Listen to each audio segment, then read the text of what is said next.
Thomas. Okay. And here we go. Thank you for coming again for the second time.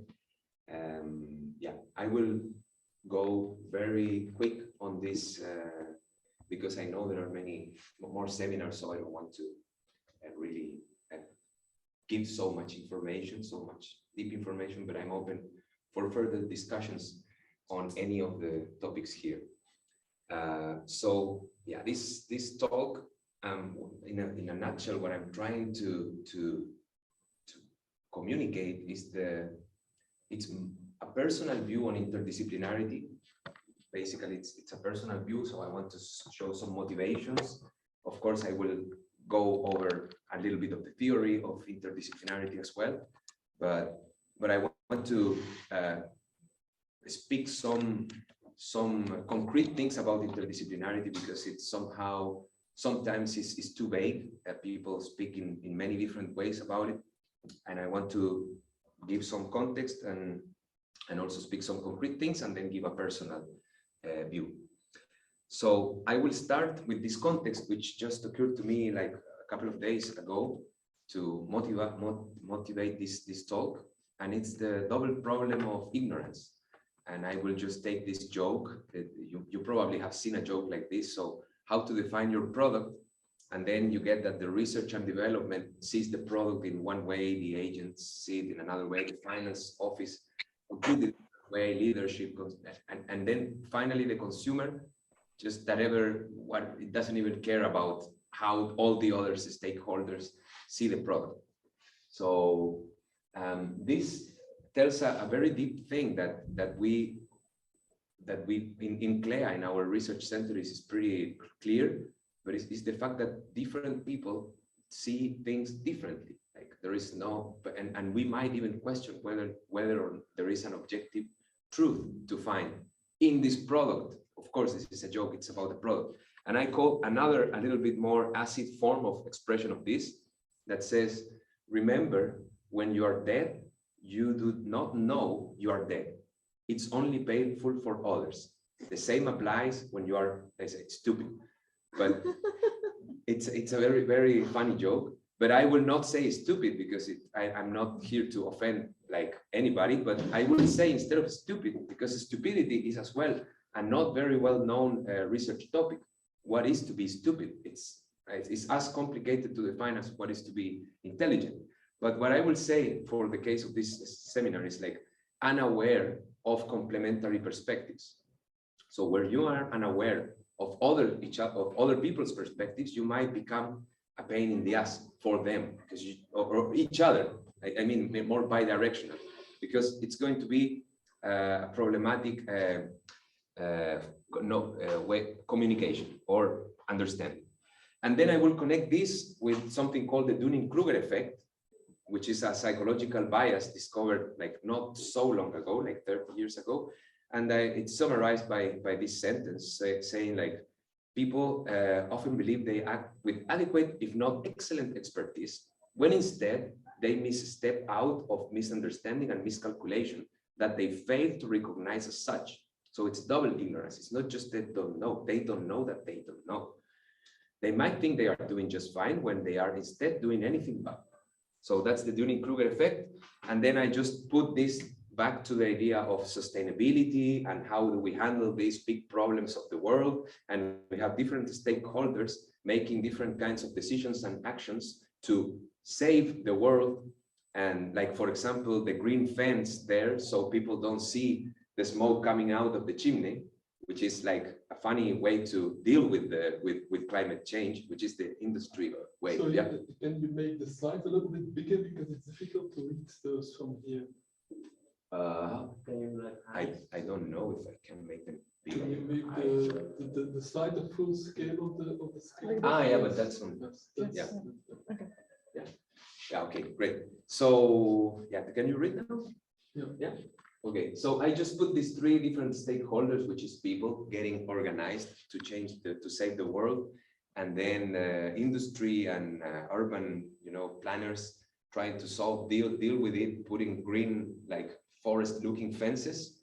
And then I just throw this like joke of the two-faced UN EU way to act for climate change. So we are ready for climate action unless it means action at home, which is like a criticism, of course. And I'm not like putting this as a real, it's things people see, criticism that exist, not that I'm like going straight against anybody here, but these are like, you know, manifestations of this idea of not, of thinking we are doing things fine and we might not, because if it would be that good that everybody's doing, then we will not have even the problem. So this is the Dunning-Kruger effect. It's a graph or a plot, let's say, between the competence one has on something versus how much we know about that something, how much we think we know about that something. So it turns out that this is like the study is much more precise. This has been like really, really well tested. And basically, we tend to overestimate our competence when we know very little about something. And then we start realizing we don't know that much, and we start like or underestimating our own knowledge. So there is a direct and reverse Dunning-Kruger effect. But the one that I care most about today is the direct Dunning-Kruger effect. So the overestimation of our confidence about how much we think we know. And this has been tested in like sports, in accountants, in teachers, in managers, and it has been like, it's wide. It happens, it's a cognitive bias, and it's very hard to escape from it as any other cognitive bias. So now, like, I'm trying to lift this as a more social level. So I'm making a very, very big claim here. Are we facing a Dunning-Kruger effect at a more civilizatory level, like thinking we know how we deal with the world, but maybe we don't know? Maybe we are just like at this low competence level, which I call it like the disciplinary phase of knowledge. So we divided knowledge in disciplines, and it's a very like baby step. And now we think we know everything about the world. And we have to still go through all this other curve of competence, which I propose in this talk will be like the interdisciplinary, transdisciplinarity, and so on. So this is a little agenda. And now I will, in some parts of the talk, I will go really quick because probably you all know about this. And this is the structure pretty much. I will start first like going through quickly the short story of disciplinary institutionalization. So why do we have disciplines in the first place? Yes? Before that, could you please clarify what you meant by double problem? That double is that you don't know that you don't know. So it's like second order problem. So it's not that you don't know a fact, it's also that you don't know that you don't. So, okay, the history of disciplinary institutionalization. The idea here is to, the only thing I want to grasp or like bring about here is that the knowledge has always been structured to serve a purpose in whatever form of social organization we have. So, for example, in the Roman times, it was more like maintaining the state, and the law was a very strong topic, advanced very much. In the Greek times, it was more like lifting the spirit and having like some sort of illumination. Same in the Islamic, then in the medieval times, it was more like elite formation. So we need to create this elite class. So we put universities. So the sons of the rich people, sons and daughters, sons only, can get this education and can have some sort of common background. And in the modern times, it's just getting like degrees so you can find your place in the society. So there are different social purposes served here. But one important thing, the point here is that we do not, like disciplines are not objects of reality. They don't exist out there in the world. We group knowledge and we call this thing a certain field, biology or chemistry or physics or whatever. We call these fields, like we call them pieces of knowledge and we bound them, but they are not like out there existing. It's our choice. And this choice has a history, serves a certain purpose, and so on. So first of all, it's like demystifying the ontological existence of disciplines. That's what it is about this slide. And then just showing like how universities have ended up breaking up knowledge and in this disciplinary thing, which also responds to the capacity of humans to teach subjects and specialize and make departments and have accountants and have all these structures so knowledge can be transferred. And ends up being like this, but it doesn't mean this is the typical faculty, the composition, just social science, natural science, formal science. But it doesn't mean that knowledge is that. It's just a way of structuring for the purpose of teaching and serving already some other purposes at a higher social level.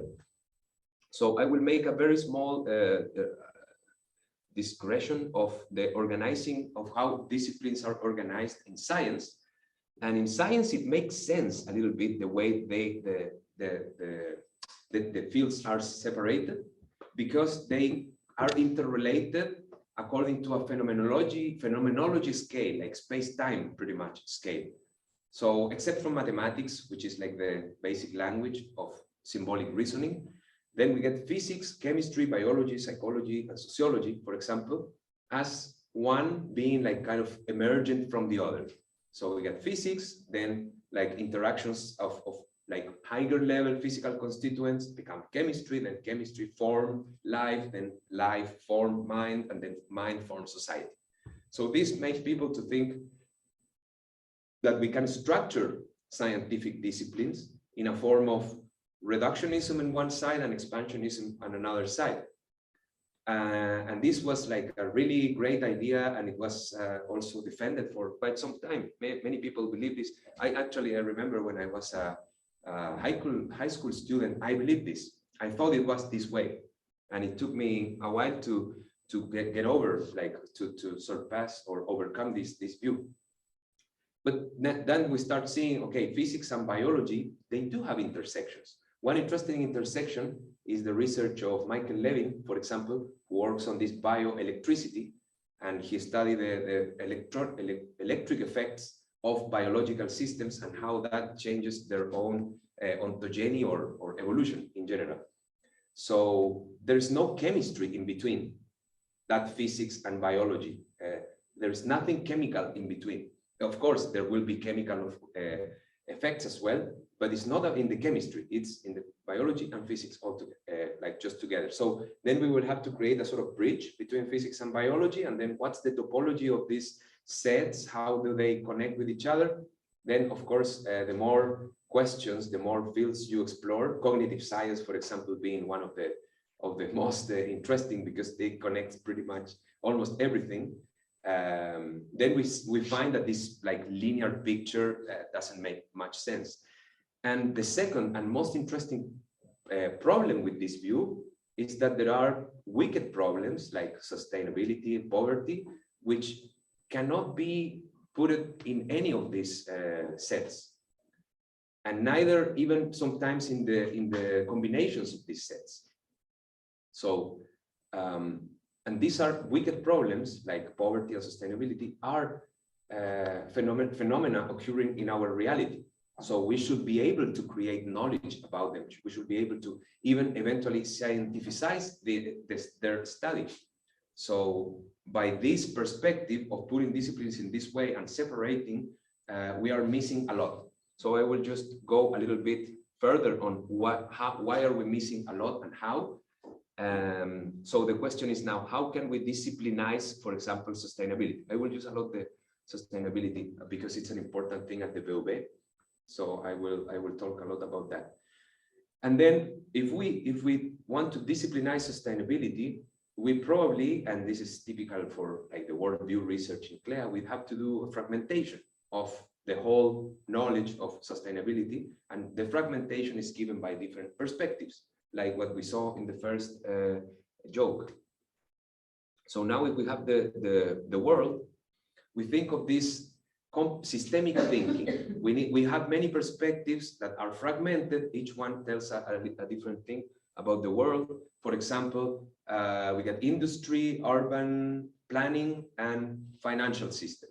And we see that they are somehow interconnected and one fits the other. So everything has to keep in some sort of balance for having sustainability.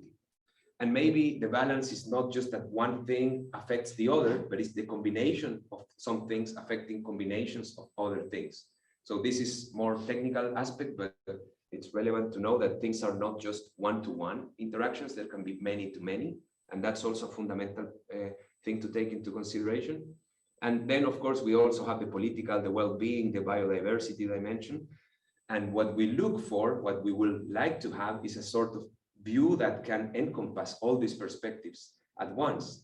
So that's why the systems thinking it's kind of necessary. So that's why we this slide explains this idea that we need perhaps a more systemic view and not necessarily disciplinary. Okay, and as a simple example, we go back to the disciplines and we take these wicked problems, which are defined or grouped in these sustainable development goals. And I put like the first one is no poverty, the second one is no hunger. So where do we locate these problems in the disciplinary faculties? So there is no hunger faculty, no poverty faculty at the university. There are people studying poverty, and maybe anthropology can be useful, geography can be useful, agriculture will be useful, but also law, but also political science. So in the end, like there are too many disciplines relevant, extremely relevant for the problem to locate it in one place. So then we might need a faculty at least of interdisciplinary science or something like that, which we in CLEA, we are that, and some other, I mean, universities have been pushing forward this in the last 30 years. So then I just put all the other sustainable development goals, and just to illustrate that it's the same. We can go deeper in each of them and it will be a problem.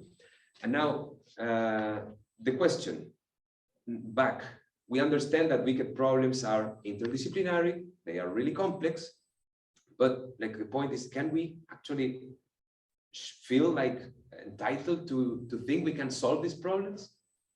I think that we can. We have really advanced theories about how pretty much everything works in regards to these problems, except from the way we manage them. And we have a technology and even AI. So I just want to mention that now with AI, with internet, with all these features, we have all knowledge or that has been written available in our hands. We got drones that can watch for us. We have apps, so many things that can be automatized and can help us to solve problems.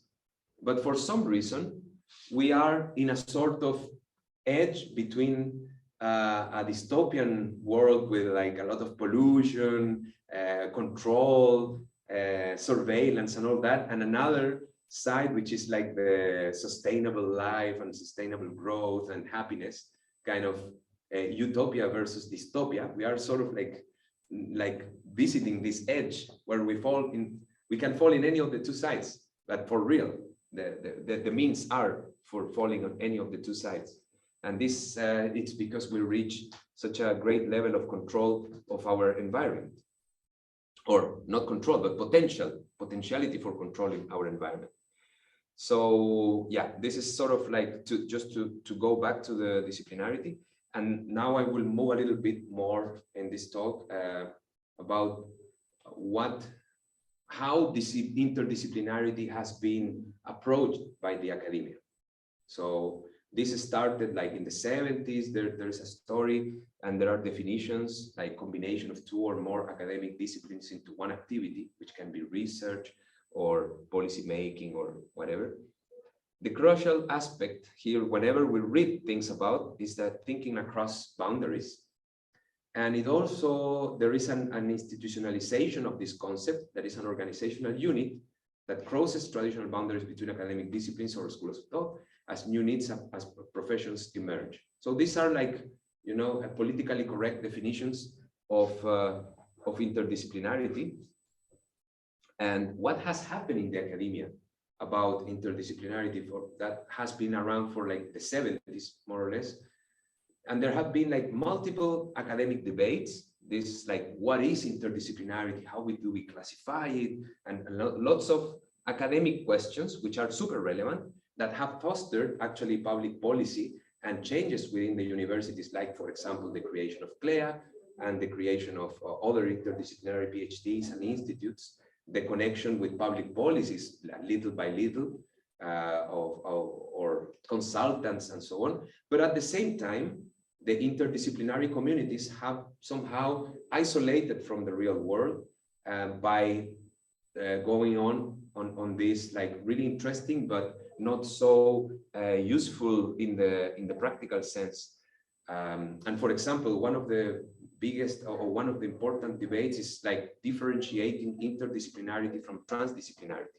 This is pretty much a simple view for people that are like new to this. You get disciplines, then you get multidisciplinary approaches, which is like putting together many disciplines, but just for the sake of exchanging information. Then you get interdisciplinarity, where the disciplines do not just like communicate with each other, but also create intersections between them. So they kind of merge a little bit. So the interdisciplinary knowledge is already synergetic, whereas the multidisciplinary is not.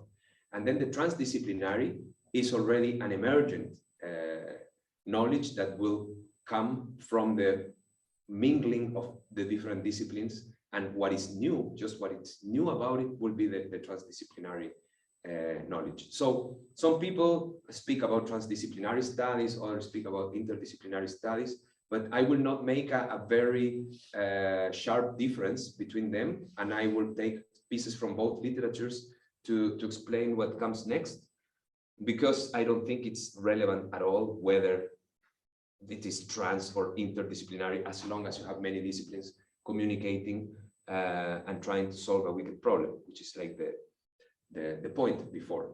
So, okay, we got this difference, and there are two types of transdisciplinarity in the literature, but it's pretty much the same as interdisciplinarity. The theoretical, the focus is on identifying ways to connect or communicate disciplines. So this has been going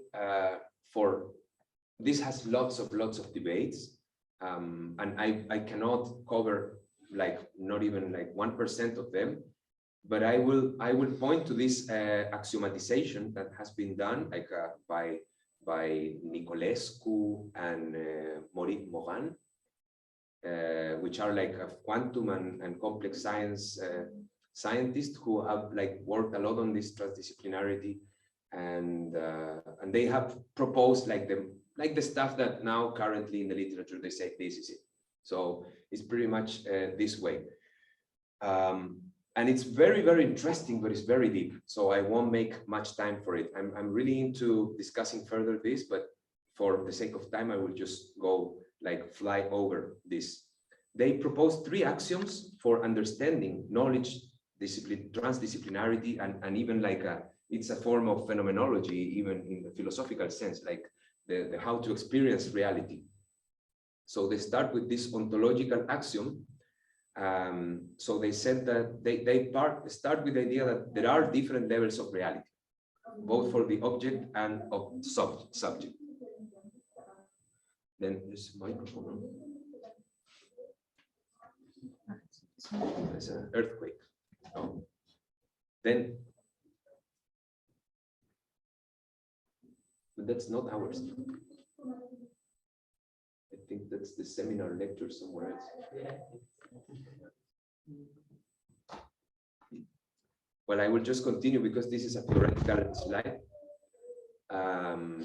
The second is the logical axiom, which is like the most interesting because it comes from quantum theory, and it tells that that there is something called the included middle. So every time we take something, we have to assume that the something and not something exists. So it's like the Schrodinger's cat, just to think about that. Yeah. Okay, for the audience, we have a little technical problem. The neighbor's lecture is being streamed or transmitted here like on the speakers. So we are having some company. It's the time for questions now. Maybe we can gain some time. Anybody? I'll say something real quick. I think about the wicked problems. It's not really a question, more of like an observation, sort of. I think like one of the wicked problems that universities never talk about is like how we decide to work or like labor, because that's like the central part of most of what people do, and it affects things like finance or sustainability. But there's no university department to talk about labor, maybe like some small departments in like sociology or something.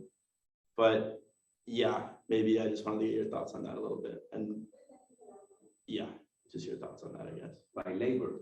Yeah, as a wicked problem, one of the people that kind of influenced me recently a lot was David Graeber. And one of his like main points is that like there's so much work that we do that's like completely like meaningless.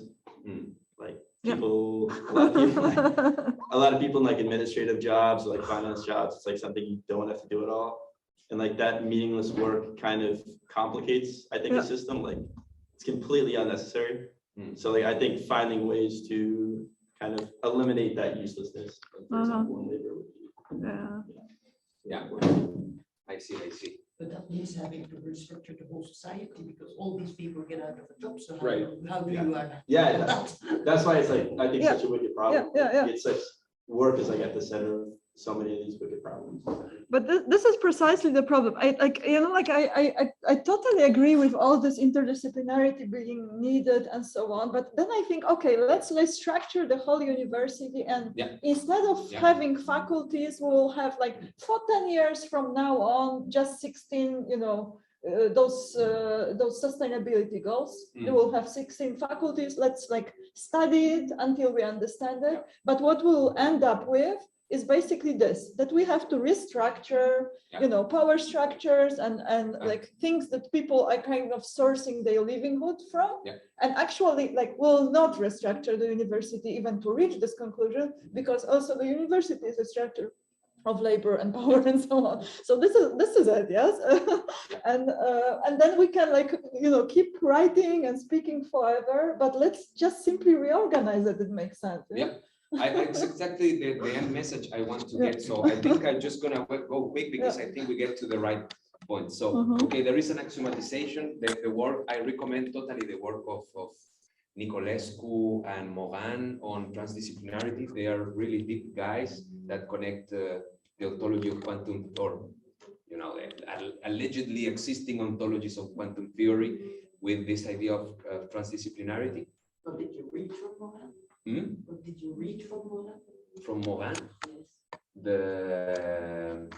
Well, I've read general interviews, but I don't know like the book. I see like one book entirely. No, I just like scattered chapters. But I read from Nicolescu, the Levels of Reality paper. I'm reading Morin, La Méthode. La Méthode, yeah, that's the main, But I don't know. I'm not like such a deeper reader of books. Just scatter papers and find my, is it good? Yeah, but I don't think Morin does talk about quantum physics. No, it's Nicolescu who is the quantum theoretical guy. He's more complexity thinking. That's what Okay, so but there is one big problem with their approach, which is that they take transdisciplinarity as something too scientific. So you cannot repeat observations always in phenomenologies which are not scientific, like voting or like public policies. You cannot just like try again and see what happens. So there are, and also the most important thing is what we go for, the power games. The power games are not in this theoretical model of transdisciplinarity. So what is the best? If we have different powers, we need to choose an option. That's not in this framework, at least so explicitly. Then there is this transdisciplinarity type 2 that speaks more about how to implement solutions, and in a nutshell, what it is given is like working principles, but these working principles have many problems. I just list them and give a small example of how this is generally published in the literature. Like they give these beautiful graphs and plots and explaining processes, But yeah, and problems can be actually tackled and solved this way, but these are the real challenges. So the society is not prepared for this, which is what we were just saying before. The no problem means something you don't see as a problem is, even if it's a problem, it's not going to be a problem. So it's back to the same route that we were discussing, and also the cultural conservatism. So people that we tend to be conservative at the cultural customs. Project leaders are typically not credited to be trustworthy. So this is exactly what you say, like Marta or any of us. If we would like to say, okay, let's restructure university, who are you? Who are you to propose such a big change? Who are you? Who is me? Like, that's the problem. But even if the rector says it will be the same, because they cannot, yes? Like, yeah. Nobody can. Yeah, that's the thing. Like, it looks like nobody can, but I don't agree with this. Well, then there are many other more practical problems, like personnel fluctuation is disastrous when you work in a project that needs so much communication and so much previous understanding, like outcomes. Public and funders might want results early. They want to see the change. So such a long, big process of restructuring society will be, nobody will see the effect, but maybe generations later. But is that then not just a long-term problem that we don't take care of the long-term, that we always, and we are even more and more short-sighted? Yeah. I mean, as a society, where the long-term is taken away. Yeah, so that's why we face these challenges, and then Thomas, there's a comment from Alessandra. She wants to speak. From Alessandra? Yes, I'm here. Hi, Thomas. I'm listening actually from my phone, because I think one of the challenges is that my institution doesn't allow me to connect in Zoom. But thanks a lot for this presentation. In terms of challenges, I can tell you from a first-hand experience. I mean, myself, I had a legal education, and there were many boundaries, especially these are in a way originated by the nature itself of the education, which does not have any kind of practical, let's say, touch on disciplines that are outside of the legal, let's say, the purely legal domain. So more recently, empirical studies, for example, helped to extend a little bit the disciplinary, let's say, boundaries. And for the future, what I have seen is that in some common law countries, in the US, for example, and in the UK, they are proposing now bachelor degrees, which are totally interdisciplinary. So what is the approach that they follow? They look at the problem. So they structure the education with a perspective of how can we solve the problem using a set of disciplines. So you might have law as a tool together with other disciplines. So this is the way I've seen structuring education in a more forward-looking way. I'm so interested in this body of research. So I will probably go and check the literature you also studied. Yeah, thank you. This is like for the discussion session. It will be nice to tell each other experiences of forms of education. Marta herself, the organizer of the seminars, she has tried this in a couple of different ways for different publics, and that's very interesting. Like now the metaverse as well brings like a complete new form of interacting or teaching and yeah. So I think we can keep that for the discussion session. So now I will kind of finish with this. Just I have more to tell, but we'll kind of go really quick because I wanted to tell you all this what I'm saying. Thomas, I just want to note that the second seminar has been cancelled, which means you can be a little bit more flexible. Yeah. No, but many people in the audience have to leave at 3. Yeah. So I want to. We can go for a longer discussion maybe. So that this is more like my personal kind of take. that I've been attracted by different fields. Like I've never felt like, I did study things, but I never felt like, oh, this is like this object of reality called something, and being in this department is what I want to do. I have like more broader interests, and I think in CLEA people, that's the thing we all have in common, that our interests are not constrained by the names of the disciplines. And I worked in like many different things. And I always have felt this sort of incompleteness on what we do, and a sort of disagreement with how the power structures give chances or permissions for scientists and other types of stakeholders to do things. So then I have tried the experiences in other areas which go on different ranges as well of public acceptability.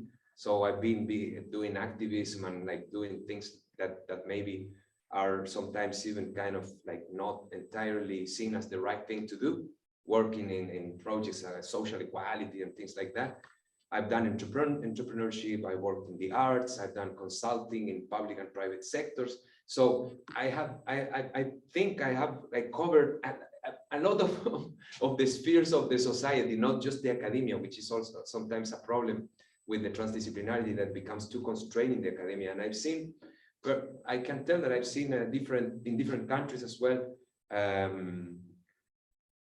sort of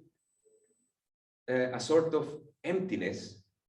And I think many people here in the audience and in the online audience too have a lot of experience. And when we talk about it, we tend to feel this sort of sense of incompleteness on how the world is working. And then thinking of this, how to make it effective. I think that what already started in this discussion was great. And I will just finish with a very epistemological exercise, because that's the final message to take home, is that I think that our responsibility from the academia, within the academia, is to raise a voice explaining these things to leaders or to people that can make higher level decisions on the one side. So that's like influencing the top bottom, trying to influence the top bottom decision making, and at the same time creating spaces in the bottom up structure to connect with each other and really invest time on it. Like not just say we want to do it, but really do it on a regular basis. Like these seminars are the traditional form of doing it in the academia, but there are many other ways. And for those, I mean, I'm always open to do these things. And I guess Sinclair, you know me, I'm always like doing new projects and new things. And I'm not saying that this is the right way, but I think that more motion is necessary, getting to know our peers at the university, go know other faculties, exchange with them, and try to make alliances and try to gain the power from the bottom as well, while influencing the top, creating these bodies of knowledge that can maybe influence what the EU guys, for example, do, or like the rector does or something. But this is complicated because it becomes political, of course. But okay, I will just go with this very simple epistemological exercise to finish. And I will define two axes for speaking about knowledge. So this is the game. Now we want to reframe what is knowledge and get off, like forget about the disciplines for a second. We will use them just for the sake of understanding the exercise. So for example, we take this physics student studying, and then normally the knowledge of physics is measurable. We can make a test, and it's transferable. We can put it in a book, and we give the book, and that's physics. You read the book, you get physics, and you can measure that because you can see that the person learned or not.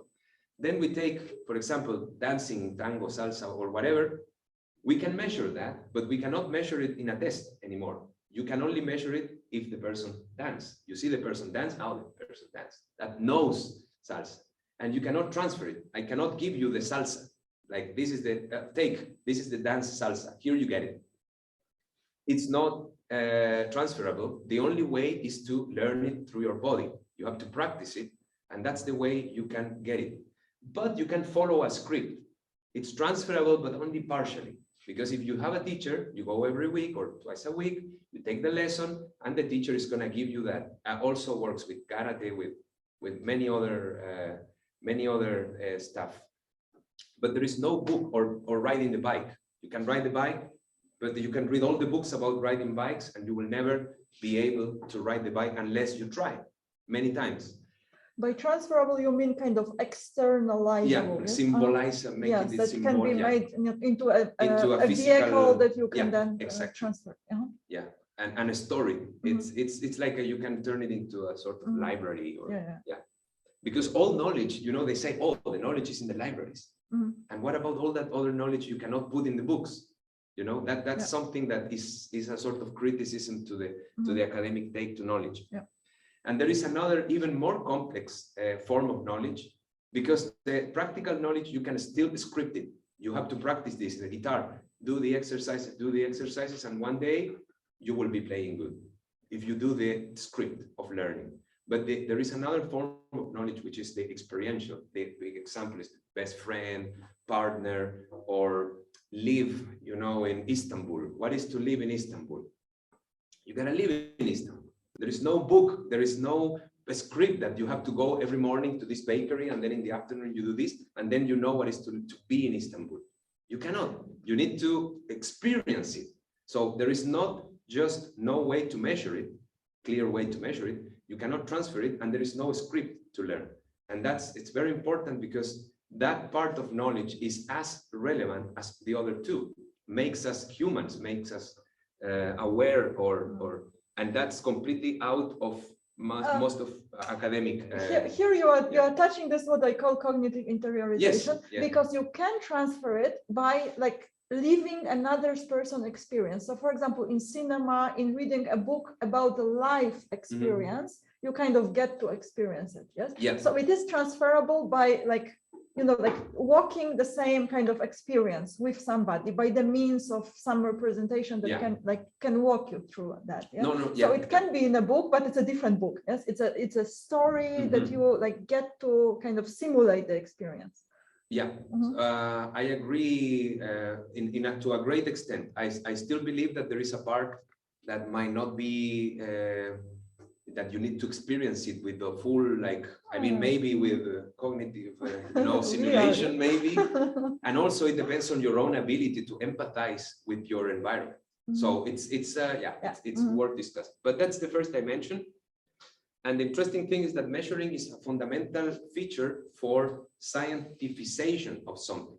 If you cannot measure a certain piece of reality to build knowledge from, you cannot make science about it.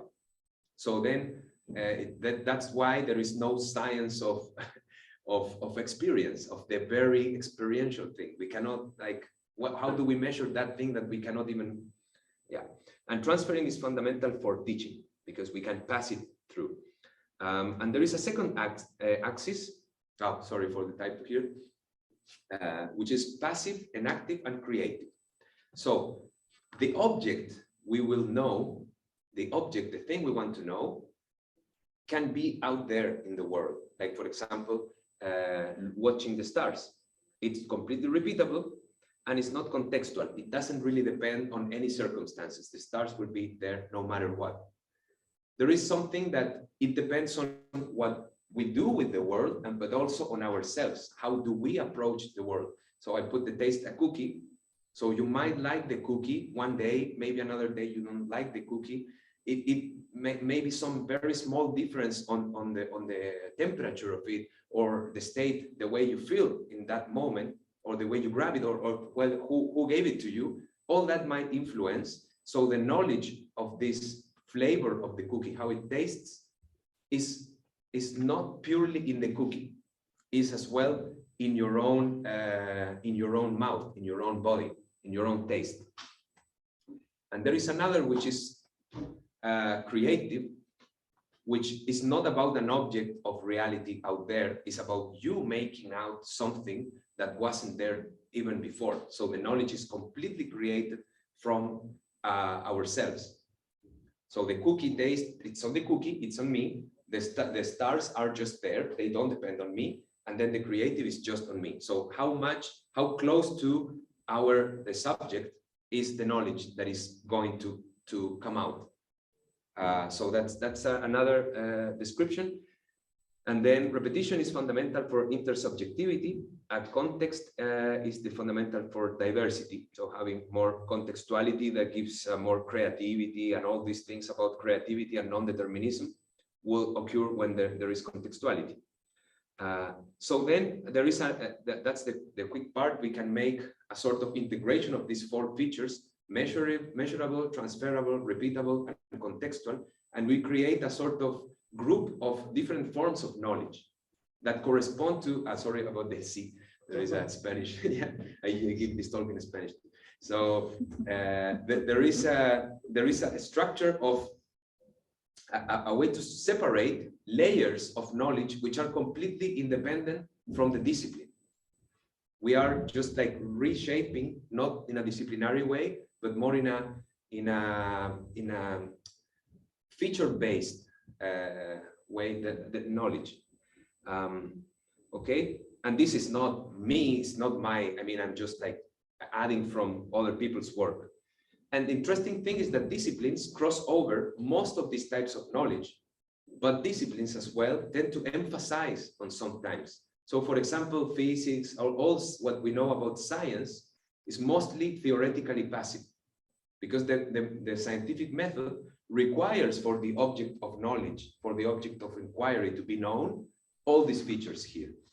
You have to measure, you can transfer, you can repeat measurements, and they are not contextual, fundamentally contextual.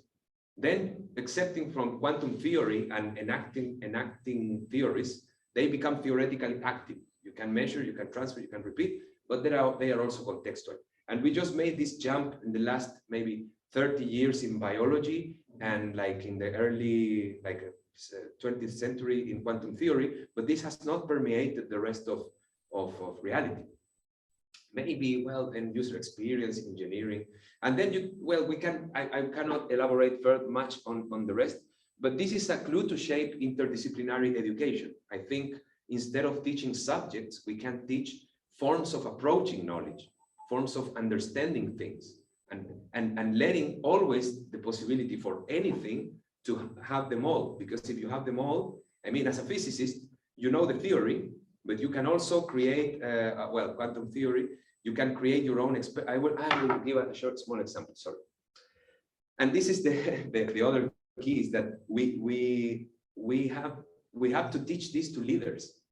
This is the type of message I would like. I mean, I was thinking on these days that this is the type of message which we should try to pass on to the leaders of the world, that they understand that knowledge is something which is not so simple as a book. You know, the billionaires read 10 books a day and so on, and that makes them, you know, we think that because they read 10 books a month, they know.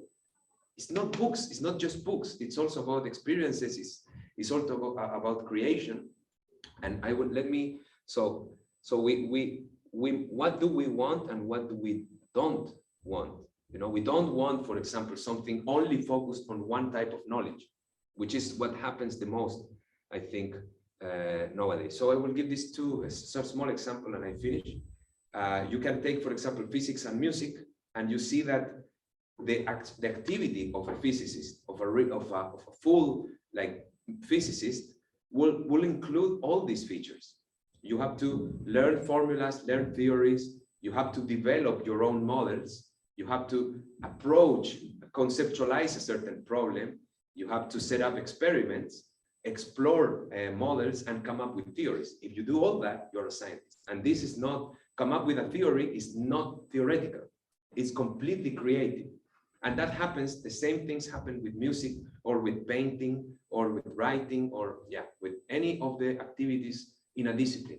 So the thing is that we tend to give more strength to one of the disciplines.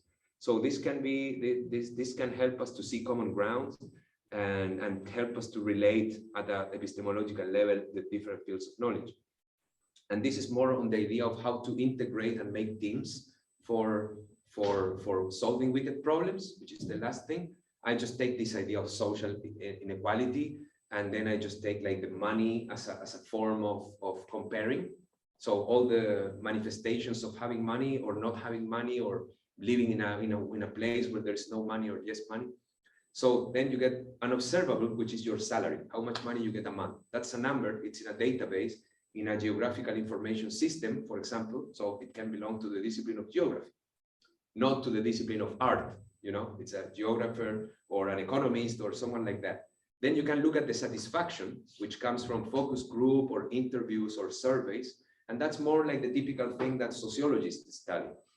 It's not that the sociologist is just theoretically active, but it's more into analyzing this part of reality. Then the more anecdotal aspects of living in a social inequality situation will probably be taken more by a social psychologist or a social assistant that tends to speak with people. Their job is to interact and go into this practical and theoretically creative part of it. And then the experiential aspects, the moving in and just go there to live like a person in a social inequality condition, to make an art piece or to communicate this to the world with, like, how would you register this? It's an art piece, for example, and this is what maybe an artist, a courageous artist, can do. And then grow up. Would be like the real, like, living there and kind of like getting to, like, experiencing that from within. It's actually not even in a disciplinary.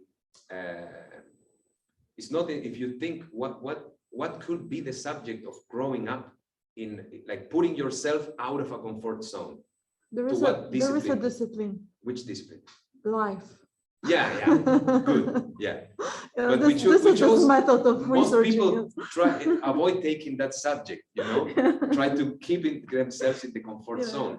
And like we all do it, it's part of biases and so on. But it's interesting because this also, the other thing interesting about this is that you can see sort of blind spots when you analyze a wicked problem.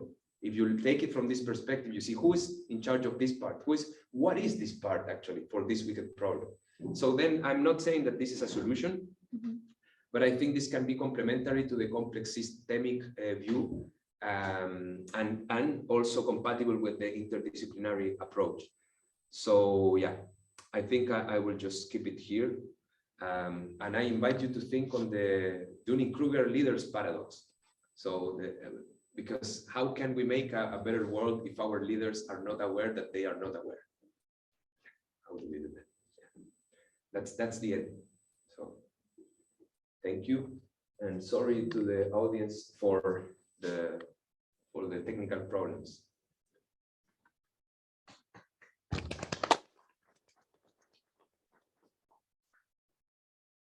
Let me see. We still have full hour for discussion, so maybe we unshare. Okay, is it okay that we unshare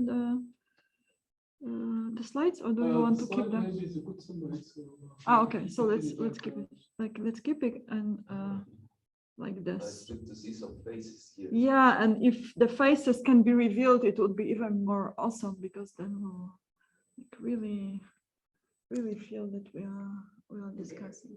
Yeah, we see something already. Cool. And here is the room. It's not so many of us here, but okay. So who would like to start? Commenting, questioning, debating? Francis.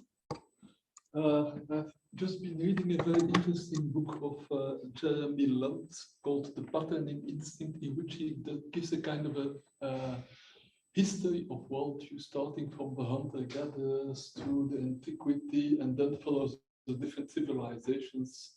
Especially he focuses on the European versus the Chinese. And one of the interesting questions is, why didn't the Chinese have a scientific and a technological revolution like Europe had? So there are lots of aspects, but one of the aspects is an aspect I had encountered a long time before, and that was an aspect actually proposed by Joseph Needham, who wrote the famous book Science and Culture, or Science and Civilization in China.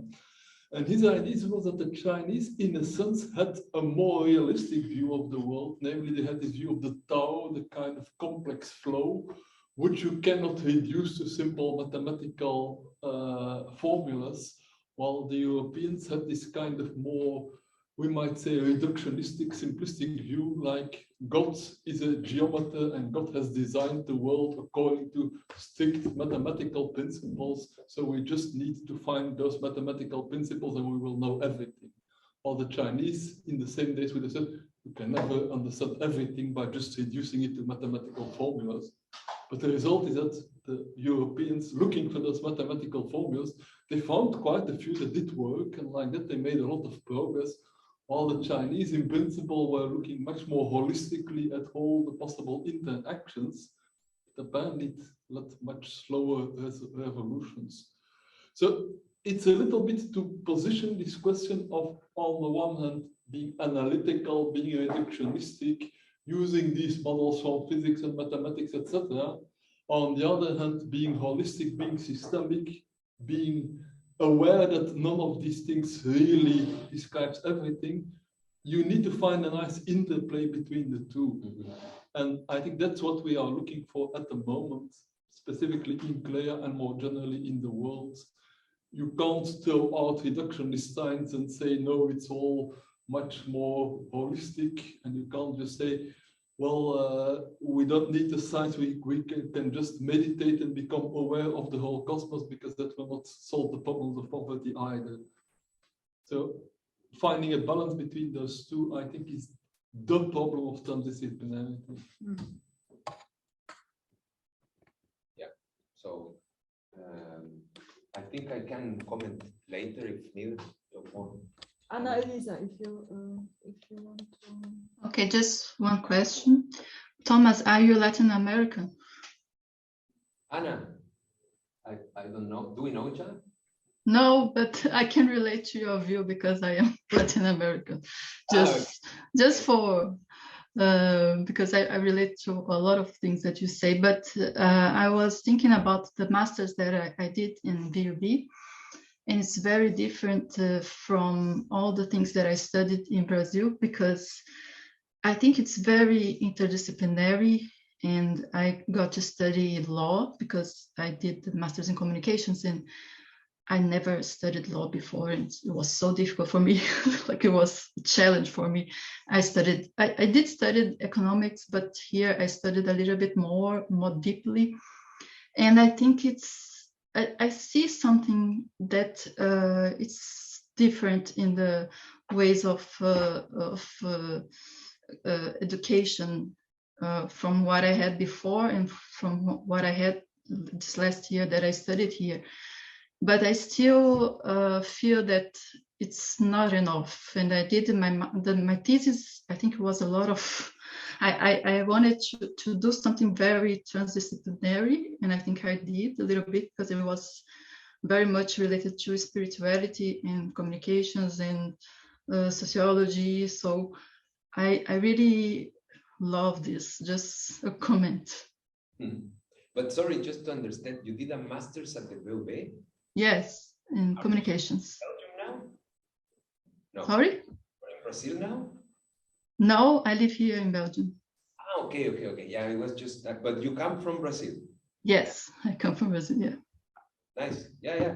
Well, the Center Leo Apostel, it's the place for transdisciplinary studies in Yeah. I'm very attracted to understand. So, yeah, welcome, I guess, for I don't know if you know about it, like, yeah.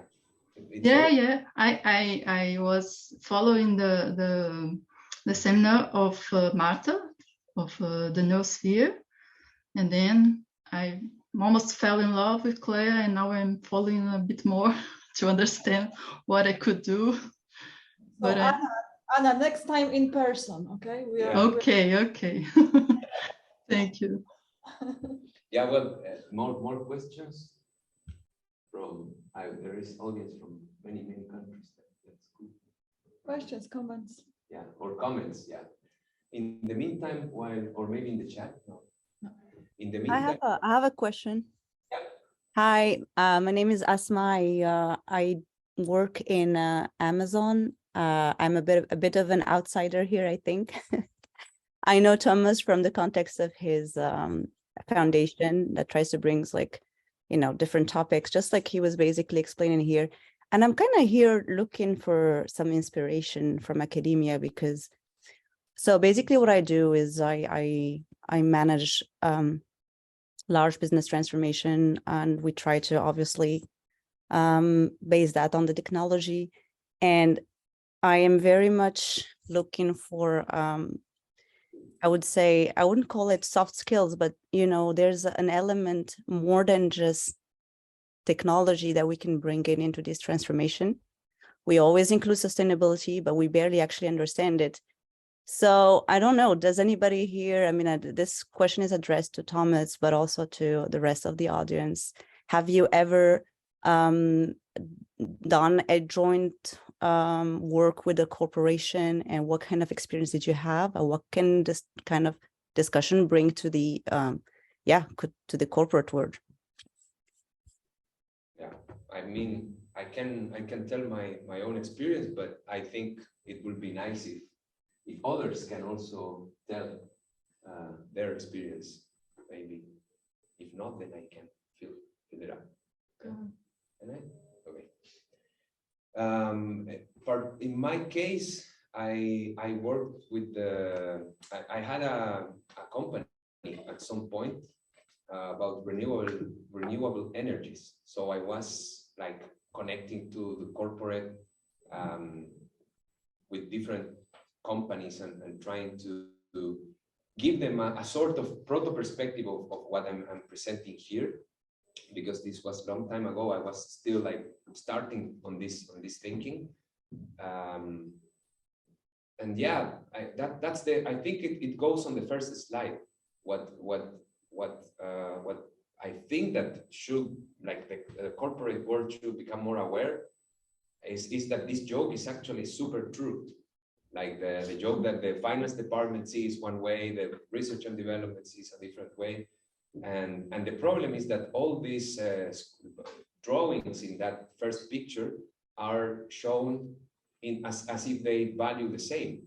Whereas in the corporate world, the different departments have different hierarchies. They have different powers. Their bosses have different connections to the CEO or to the boss. So then in the end, what actually ends up happening is that the power play between people, it's representative for the perspectives that they understand, but that they represent those perspectives not because the perspective is more important, it's just that they have personal relation with the person in charge or making the decisions, and then these perspectives become more like overrepresented.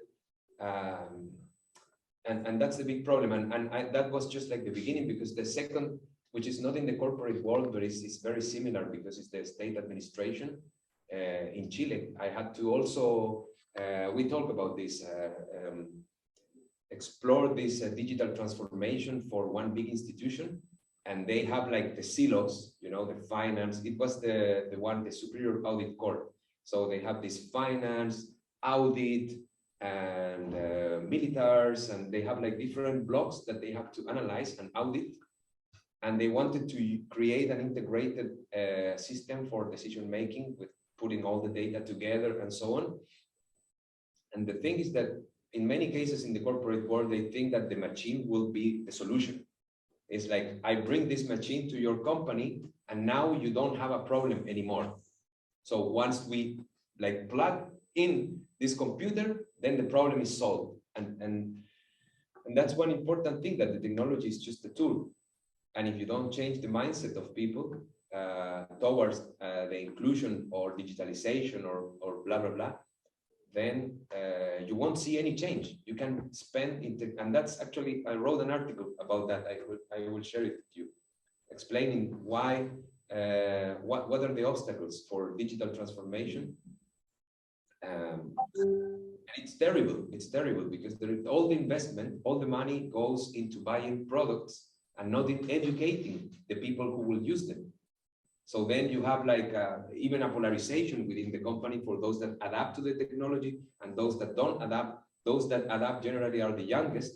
So the oldest that have more power then have a fight with the youngest, and that creates a stupid polarization, which doesn't allow for this development chain that you need, that the old people gives their wisdom to the young, and the young brings the energy. So we don't really structure the society in this way. Yeah. So, but I think that what could be interesting, and I'm exploring this personally, is this conceptualization, this two-axis conceptualization of knowledge. I want to explore it further because I think it's a good playground for understanding many of the problems that if you start from a disciplinary perspective, you might kind of not see it. Even if you want to combine disciplines, it's already too constrained. This other thing is more like all disciplines can fall in easily, and they all share all these features. So yeah. Mm-hmm. Yeah, well, so, thank you. Thanks for your perspective. Yeah. And I think there's, just to finish on this, and, you know, I think there's like, corporate speaks also the word of, you know, the returns on investment and all of this. And I think there's actually, I see here an opportunity of quantifying even, you know, what does actually this bring to the company in terms of better decision resilience in the context of what we're living today, in context of risks management, risks and all the economy downside. So I see a lot of budget going on for reskilling people. So yeah, I feel like we're somehow at the crossroads, and there's some opportunity here. But yeah, thank you. Thanks so much for the perspective. Thank you. Need more? Yeah, one of the things I was trying to understand, and maybe you answered it and I didn't fully get it, but the graph that you first showed about different kinds of knowledge, obviously it was very like human centric. It's like different kinds of knowledge that humans have. To what degree do you think that's kind of transferable to like a social system? Like, could a social system have knowledge? And I think you kind of brought it up a little bit in the next slide, but maybe I didn't get it. But do you think these kinds of knowledge are transferable to other kinds of systems? Is kind of my question. That's a very good question. I think at the first sight, I will say no. I think it's too constrained, as you say, to human, because I don't know exactly what will be the for example, because all this is based on this kind of, okay, you got someone studying, you got someone doing something, and you got someone like living, experiencing something. So that's the first. And then how come a society will study something, or how the society does something practical as a society, you see? So if we define these things, then everything will fall like easily into it. But I think that we don't know really what is the action of a society.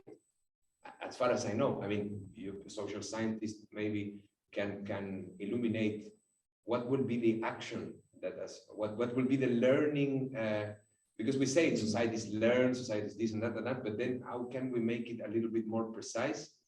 I don't really know. Maybe there are theories. I don't know if anybody in the audience. Is about this. So Morin comes from the perspective that humans are like secondary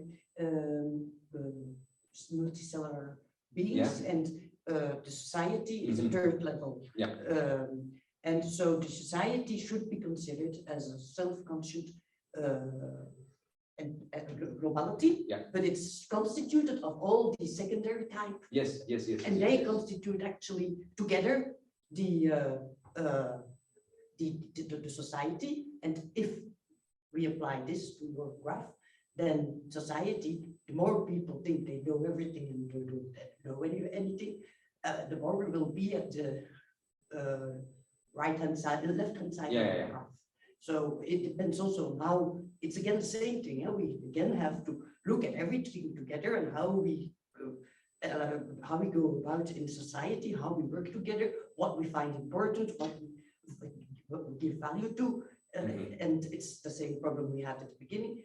It's again, how do we change all of this? Yeah, I see. But in this case, then it will be a sort of aggregated individual, like the society will be a sort of aggregated Yes, but yeah. in a sense, it takes its own characteristics. Yeah. I'm reading this in French. Its own characteristics, but it's complex. Yes. Yes. You cannot reduce it to all the individuals. Yes. It takes. No. This is very emergent. It's what's the word in French For emergent. Emergent. Emergence. Okay. Yeah, but that's the way in which we can attribute agency or individuality to the social I don't know, body. Yes, to the social body. But then, yeah, what are the actions? And that's the point because this is the thing that the cells we have, they do actions. At the same time, we can think of what is the consciousness or like the awareness or the experience or the knowledge of a cell. What does the cell really know? You know, from this on the other way around, I have seen a little bit of discussions, and it seems that cells don't have theoretical knowledge, for example, because they don't have books, they don't have symbolic. We don't know, at least, that they might have. DNA. The latest publication of the DNA. Yeah. It's like a language.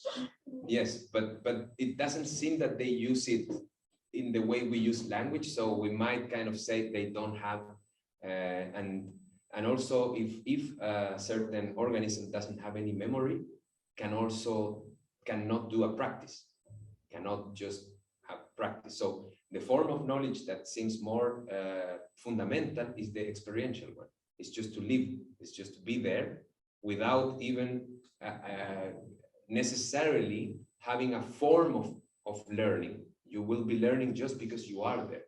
So whatever by enactment or by custom, your form, your shape, even physical attributes will adapt in a certain way, but with no will whatsoever. Then you will, through experience, you will learn something. But then practice requires a little bit more cognitive capacities. You need memory. And then theory requires even more because you need to handle a symbolic language. So that's why I was thinking, like, what are the experiences of society? Because that's, if that is the most fundamental or like the least constrained form of knowledge, and also the hardest to tackle, what will be the experience of a society? I was trying to map this question back to respond for the next level, but yeah, I think it's I don't have an answer for the moment. Yeah. Like I was also thinking that you have for words you have like 3 dimensions, and you give like 3 possibilities. So I wonder whether there was also like a fourth, like it's possible that it's not measurable but it's transferable. Yeah, that's yeah. There are a few axioms that I didn't show in the slides. Yeah. Because if you think of 4 dimensions, you get like 2 to the power of 4 forms of knowledge, and I show like 7. So, but that's consequence of some actions. Like, for example, I don't remember now, but it's written. So if something is transferable, then I think that if something is measurable, then it is transferable. If something is contextual, if something is contextual, or no, if something is not contextual, then something is not like that. So I did the analysis, and you can impose some actions, and that's why you reduce the number. Like, for the first one, if you understand transferable as like symbological, then the first should already be measurable. Yeah. So that in this by doing reasonings of that kind, you can reduce the number of cases. Otherwise, there will be 16. Yeah. But I have the actions there in a document. I just don't remember now. The exact. I think generally what you're speaking about is the ability to exteriorize knowledge. If knowledge is something that's completely inside your body, like my knowledge of how to walk or how to ride a bike, then it's very difficult to measure, to transfer, etc. Well, I think what these dimensions capture is in how far can you exteriorize it in a form that is explicit, that can be given to somebody else in a different context at a different moment, and that person can use it. And that is the essence of science. That is that science has developed a format to make knowledge exterior. Yeah. And that is why, for example, the Greeks were writing in, let's say, in the 5th century before Christ, and then 2000 years later in the Renaissance, the books were rediscovered and they still made as much sense. The axioms of Euclid still made as much sense 2000 years later. But if the Greeks would have spoken about, let's say, particular habits in their societies and particular fashions of dressing, people in the Renaissance might not have quite understood what they were talking about. Yeah, the first inspiration of this chart I made, like the forms of knowledge I was describing, was exactly to try to push the boundaries of science to domains that have not scientific takes, and trying to see, okay, if this is theoretical, if you can do theoretical knowledge, then you're fine, you can do science with it. But what happens if it is contextual?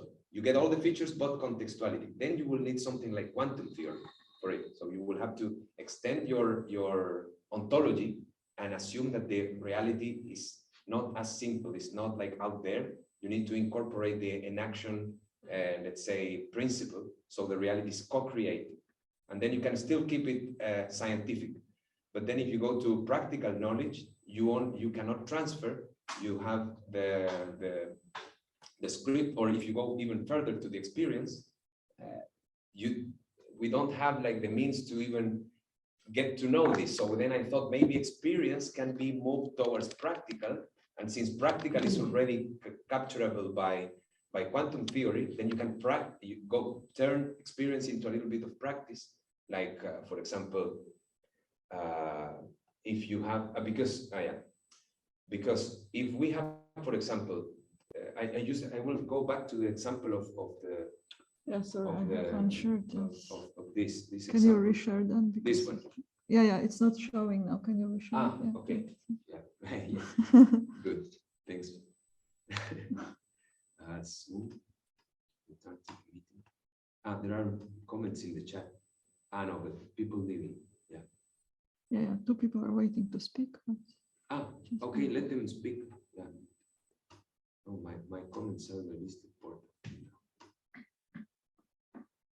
Yeah. So in a nutshell, then I think that in order to try to scientificize the rest of the chart, like we got that the first and second from top to bottom are more or less like scientific. We can make scientific constructions on those. But then we know that the next, it's because these are sorted, and these types are sorted by how many features they have in common with science, with that scientific method. So the further you are away to the bottom, the least features in common you have with science. So then I was thinking, okay, if we organize this thing, maybe we can jump to the next feature that we can handle, and from that we can jump to the next. And that was more or less like one of the programs I was thinking, how to extend the knowledge methodology to the other types of knowledge. Yeah. But actually, you can also interpret this as a scheme of how to model cognition. If you are an AI person, you start out, typically AI started with logical axioms and propositions, and then they moved to situated and embodied robots, and they moved to neural networks, and they moved to neural networks that were creative. So now we are actually at the stage where we may already be getting situated and embodied robots with creative neural networks that might have the equivalent of the grow up in the ghetto experience. Yeah. Not quite yet, but we have some elements of how to do that. So yeah. And in that sense, it seems to me that it's all mappable by theory, but the theory is like kind of cognitive science. So then the understanding of types of knowledge, yes, and understanding their kind of boundary conditions of how they are stored, how they are transferred, how they are, and what is the properties of this type of knowing. So you can theorize about it, but then you have to reach out to this knowledge where it is. This is a little model of how to think of knowledge, and maybe it can be expanded or explored in different ways. But it's an approach that I think that people in cognitive science maybe haven't maybe they don't approach it this way, at least in AI. But I mean, not mainstream. Of course, there are always guys doing things. We have Alessandra, and then I think Michael, or I don't know. Michael. So Alessandra, can you speak up? Yes, thank you very much. Sorry, I just realized I haven't introduced myself before when I spoke. My name is Alessandra, and I work for the European Joint Research Center. So it's a place where, in principle, you will find a lot of interdisciplinarity, and that's why I was very much fascinated by this analysis, Thomas. But I had a question for you, Thomas. I mean, okay, this is academic work, but do you have like further ambitions with this type of research? Because I tell you, like from my personal experience, what I have noticed, for example, I had my education in the UK, and you are very much motivated to develop an interdisciplinary PhD or research. But then at the end of the day, after you just deliver your work, the way academia is structured is very vertical. And at some point you have to decide, do I have to step towards political science, international relations, law, economics? So there is a lot of divisions still. So, I mean, my feeling is that this theorizations and this amazing piece of work you are developing could be indeed useful to, in a way, break the boundaries and transform a bit the way we produce knowledge. And as a second point, I was also thinking that could be really useful if models as such could be presented or promoted within institutions like the one I work. What I see, I work every day with engineers, and I don't have a degree in engineering. And I can really see that there is a big distance in the way we think and the way we conceive, like the way we tackle intellectually topics. So yeah. Yeah. Thank you very much. Thank you. Oh, I thought you have spoken already before, but it was another person. No, Yeah. Oh, it was me, but I didn't introduce myself, so I found it quite rude, and that's why I expanded. Yeah, it was kind of like, well, déjà vu. Yeah. Well, answering to the first question, whether I am doing something else, yeah, I created a foundation in Chile, and I'm probably going to, hopefully, I mean, I'm trying to start it up here as well, and it's yeah, it's a foundation for interdisciplinary work, research, or teaching, or yeah, social with social impact projects, and I'm doing all that in Chile, which is my home country, and gathering people interested around. So one thing I have learned on these years doing this is that the profile for doing transdisciplinary work, like really consistent work, it's a little scarce, the profile you need, because normally there is not much funding, so that already cuts out a lot of interesting people you might want to get, and that people have to also have the time, the motivation, and the passion to remain in this, because it's really an outlier, let's say, part of the world. It's not something that is trendy in a serious way. It's not something that is getting solid funding. So you must find the people with a lot of passion and consistency to keep up working, because even a small thing takes a lot of work. In my foundation, I can speak like just 1 second. We have done, for example, homages to people to interesting people in Chile that nobody has made homages to, and nobody knows them, you know, because in our culture, particularly, we don't tend to cherish very much our great people.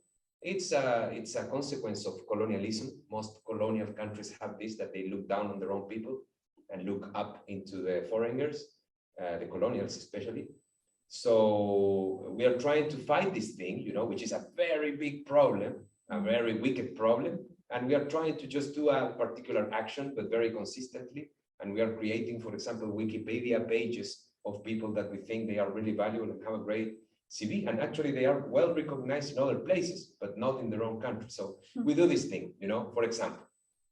We also give the means for poor people to make music, go to a studio, So these are like really small little actions, but they all together, we do courses as well and things like that, but they all together shape a little community of people that see this is happening and then they can get involved. So I discussed this with other people around that are doing similar things. And what people say is, okay, well, we all have to do it. I mean, one little center here, one little center there, one little center there. And if we all start, like the people who have the privilege to invest their time in things like that, because most people cannot. So if we have the privilege to do it, we should start doing it. I have the foundation and I'm trying to invest my time in this way. But at the same time, that's the bottom-up thing I mentioned, I think, by the end of the talk, that I only spoke about the academia, but I will say more now in the general societal terms. We have this bottom-up approach, which is like creating little, fractures in the, let's say, in the problematic system we live, try to create small fractures of, which means community, love, self-appreciation, responsibility, and all that. Little fractures, which are little communities doing that. And at the same time, those that can do it, like us here, which are in the academia with PhDs, with prestigious institutions and so on, we can like speak to the ear of big politicians or big stakeholders and tell them, why don't you try this other thing? Why don't you just put a couple of millions into this other thing and make a test? And then maybe with time, and it's more like a developmental form of transformation. It's not so revolutionary, because another way would be, okay, make an army and just say, okay, we will do things this way now. But that's a little complicated in these days, and maybe not even useful in the first place.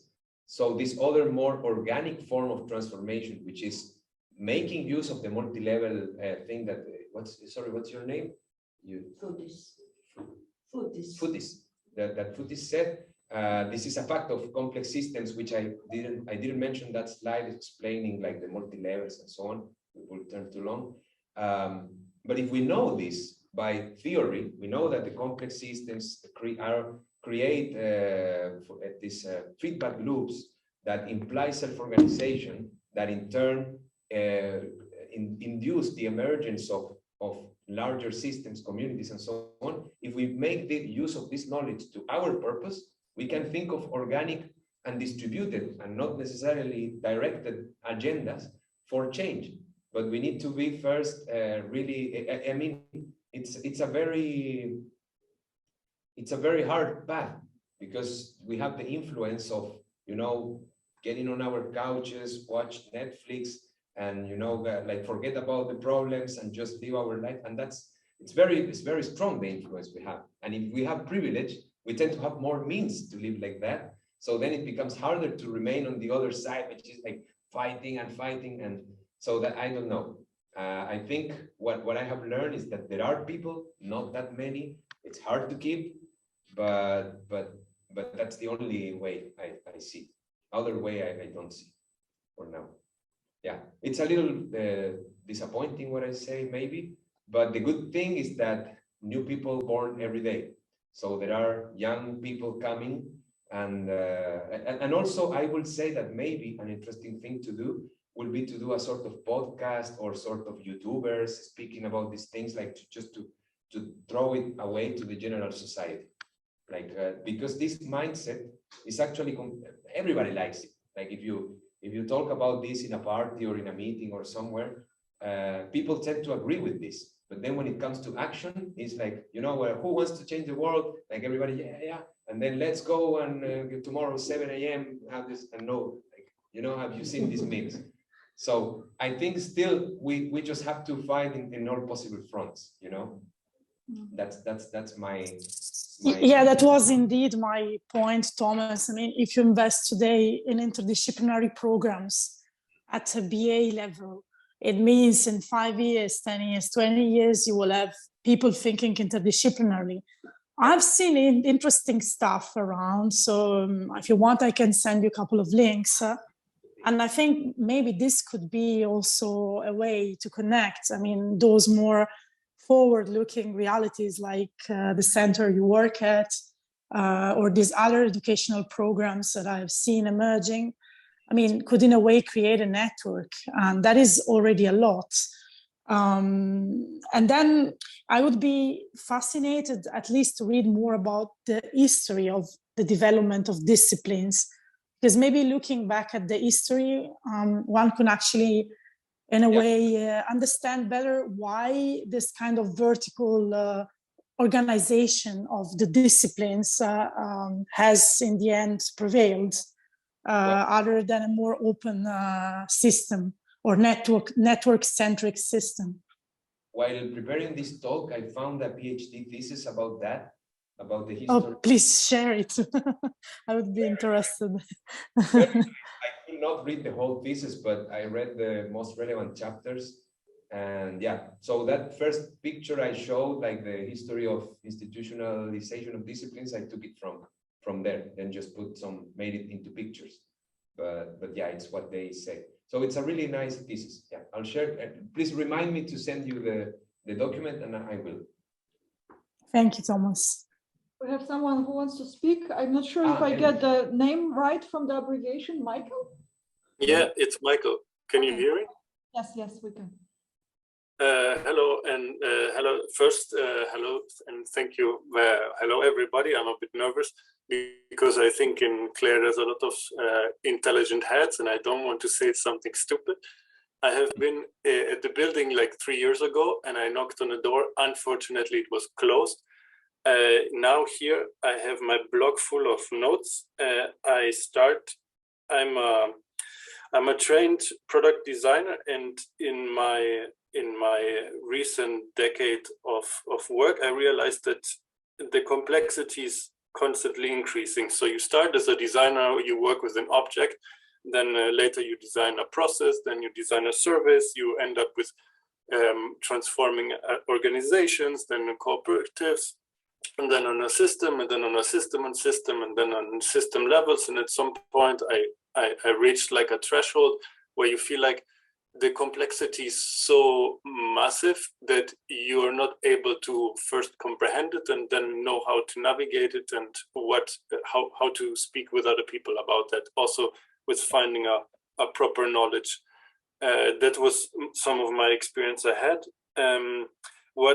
Why I raised my hand and what I wanted to say is because you were saying that the leaders are not aware of it when we have to inform the leaders. I would challenge you on thinking of who are the leaders, because we should not take in leaders as if we know it from the dictionary, because if you look at humanity as an organism, then the leaders of the past are also just individually driving forces who are pointing in a certain direction, but they are by far not the mass of the driving force which is steering the organism of humanity. So what I want to say is that our understanding of a leader is still based on a dictionary from the past, and in order to see how we go into the future, we have to change those meanings on the dictionary. I think it's similar to what the lady was asking from Amazon, what kind of an aspect it could have on corporations. Like I was working with Cognizant, one of those big Fortune 400 technology companies. They're introducing themselves as one of those big tech companies, and all is digitalized, but in the end you still are put in like a structure of the Industrial Revolution, where you have those hierarchies, where you have in a punch-in card, and every morning you have to, I mean, that doesn't make any sense. We're still stuck in the past, trying to solve the problems of now with it's I don't know, it's a bit it doesn't make sense at a certain point. I'm sorry, I don't get my thoughts in order because there's too much flying around. No, but I think I kind of follow what you say, and I think that the significant maybe part of this as a discussion, I say not that I'm the one with the answer, but it's who are the leaders. And then you kind of explain told us why the typical dictionary view of a leader is not the right one. Yeah, when you were saying that, I was thinking, like, to me, it's not that important to define the leader. Like, a leader will be whoever has some power, you know, whoever. Again, if you think of the university, whoever has like some decision-making possibilities will be already a leader to some extent. It's like multi-level again. And then, of course, will be ideal to hit the leaders that have more higher levels. But then, yeah, if you go to a too high level, which is what happened to me when I did the consultant work for the government in Chile, I just managed to take this wormhole and speak straight to the head, like the head of the head. The biggest leader, pretty much like around, together with the president, it was this guy in Chile. So, and then I have to explain him or tell him how to do this digital transformation.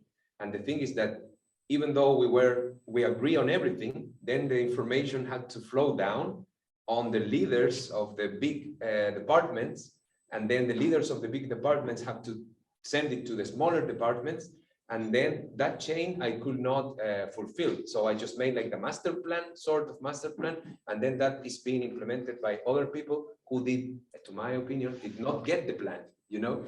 So then, and also there are millions of other motivations in between. That's another, I don't know if I follow what you say. I think there is a big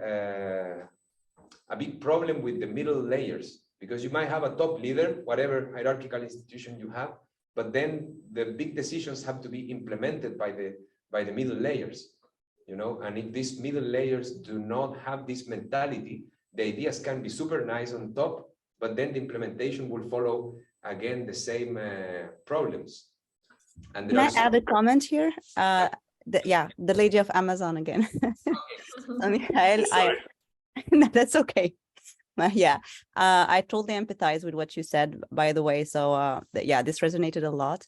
I don't have the answer for you. Obviously, there's a reason why I'm here also listening and just getting inspiration from other than corporate. But what I've noticed is that there are actually some people within the organization that think differently. They're a little more open. And first, I think, is really about identifying these allies within the organization and different levels. Obviously, the higher, the better.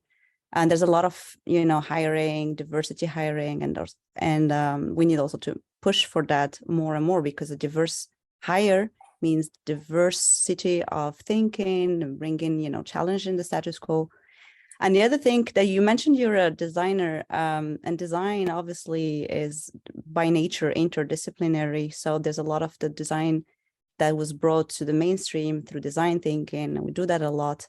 And every time we do use that, it really brings together different people from different like silo breaking and all that stuff. But yeah, I don't have the answer. I just wanted to say that I totally get that. And sponsorship is really important in this kind of transformations. Yeah. And that thing you say, that there are people there that we have to make, I just want to add this little thing, that there is a concept, the intelligence, you know, like the CIA, you know, the intelligence. We got, I many times I've mentioned this in different contexts, that there is military intelligence, which means like to get where the power plants of the enemy are, what are the strengths and weaknesses, and you know, the name of the pet of the president. They need to find out what's the name of the pet, and they call that thing intelligence, because that it's what gives them like the power to make a very big impact in the enemy, right? It's a sort of military intelligence. And for some reason, we don't have social intelligence, you know, like in our own society, getting to know what are the strengths and weaknesses of our own society. So we can like make in this sense, it will be nice to go back to the question of Matthew, like what would be the experience, you know, at least the society should be able to do meditation, you know, to get to know itself, to explore its own constitution, you know, And I think that this idea of social intelligence, it's something that might help taking it from the military intelligence, but take it to the social level. It is a little bit like the dream of cybernetics too, like to use the data and the information to solve the problems of logistics, of distribution or education or whatever from like distributed manner, you know. And yeah, and okay, that's one thing. And the other thing is that a more theoretical concept of a fractal sort of fractal good, you know, whatever level you look at the reality, like politics and presidents, and then office people, and then workers, and then people, I don't know, like common lay people, and then I don't know if you say, okay, people in jail, and then you go, okay, to mental hospitals, or you look at any layer, you know, any whatever you want to chop the society, and you will make it layers of it, you will always find the same structure. It's a sort of fractal form, you know. You will always find that nice people that is open for change, and it's creative and diverse thinkers and so on. And you will find the other, like the traditionalists that don't want to change things, and they will become a problem for whatever sort of transition you want to undergo. And that, I think it's related also with the dilemma of cooperation, the dilemma because we didn't talk about collaboration, like what is to really collaborate. So that's another big ingredient of the problem. So we need, I think we should, education, like John, this probably for finishing, education should focus way more than into disciplines, into understanding these layers that I was saying, but also on developing the ability to empathize and collaborate. Like that should be the subject, you know, how to empathize, how to collaborate. And this, I think it needs, there are some research about it. There is some research, but I think this is just starting.